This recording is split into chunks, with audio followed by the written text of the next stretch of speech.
بسم اللہ الرحمن الرحیم، اللہ کے نام سے شروع جو بڑا مہربان نہایت رحم والا ہے۔ لوگوں کے غلام مت بنو جب اللہ نے تمہیں آزاد پیدا کیا ہے۔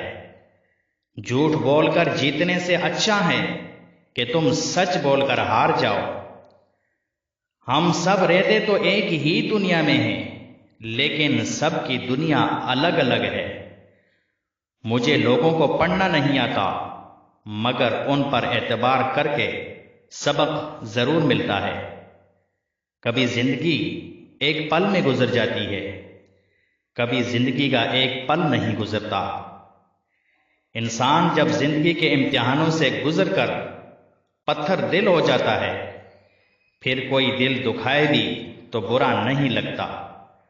جب ٹانگیں کھینچنے والا اچانک ٹانگیں دبانے لگ جائیں تو سمجھ جانا کہ دال میں کچھ کالا ضرور ہے۔ غصے کے وقت تھوڑا رک جائیں اور غلطی کے وقت تھوڑا جھک جائیں، زندگی آسان ہو جائے گی۔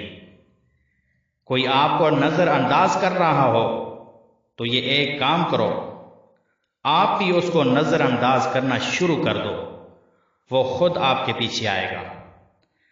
اگر آپ کسی کو اپنی کمی محسوس کروانا چاہتے ہو تو اس انسان سے تھوڑی دوری اختیار کرو۔ ہر وہ رشتہ جس میں احساس بستا ہو انمول ہے۔ عزت کے موتی پر ذرا بھی میل آ جائے تو سینکڑوں دریا بھی اسے دہو نہیں سکتے۔ سب سے اچھی زندگی وہ بسر کرتے ہیں جو اپنی ضرورت پوری کرنے کے لیے اللہ کے سوا کسی اور پر بھروسہ نہیں کرتے۔ انسان سب کچھ بھول سکتا ہے سوائے ان لمحوں کے جب اسے اپنوں کی ضرورت تھی اور وہ دستیاب نہیں تھے۔ اپنے حصے کا کام کیے بغیر دعا پر بھروسہ کرنا حماقت ہے، اور اپنی محنت پر بھروسہ کر کے دعا سے گریز کرنا تکبر ہے۔ میں نے خالص اور بے پناہ محبتیں صرف میت پر نچھاور ہوتے دیکھی ہیں۔ مومن بہت کم بولتا ہے اور بہت کچھ کرتا ہے، اور منافق بہت بولتا ہے لیکن بہت کم کرتا ہے۔ زندگی چھوٹی سی ہوتی ہے مگر اس میں بھی لوگ جینے نہیں دیتے۔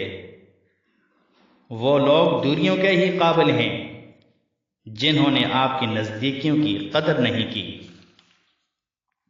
رشتوں اور تعلقات کے لیے رابطے ضروری ہوتے ہیں۔ نظر انداز کرنے سے تو اپنے ہاتھوں سے لگائے ہوئے درخت بھی سوکھ جاتے ہیں۔ عبادت کا کوئی اصول نہیں ہے، وہ ہر اس آواز کو سنتا ہے جو مخلص دل سے نکلی ہو۔ اپنی بے عزتی کا بدلہ اتنی عزت سے دیں کہ سامنے والا خود شرمندہ ہو جائے۔ اگر خدا کی جنت چاہتے ہو تو اس کے بندوں کی زندگی جہنم بنانا چھوڑ دو، یہی دین کا خلاصہ ہے۔